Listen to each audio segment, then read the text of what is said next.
Good day and welcome. I'll be answering JAMB 2014 Mathematics Past Question 14.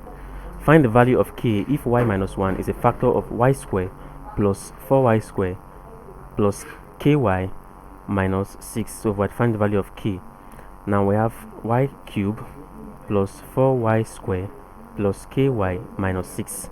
Now we're given that y minus 1 is a factor of y of this equation, this expression. Now let's say y minus 1 equals to 0. That means y is equals to 1. So now we substitute y for 1 for y in this equation. So we have 1 cubed plus 4 multiplied by 1 square plus k multiplied by 1 minus 6. Now this will give us 1 plus 4 plus k minus 6 equal to 0. Now let's equate it to 0 equal to 0. So from this, now collecting like terms, we have that what k minus 6 plus 5 equal to 0. That means k minus 1 equals to 0. Therefore, k is equals to 1. And that is option D. Thank you, and ensure to subscribe to the channel for more videos and past questions.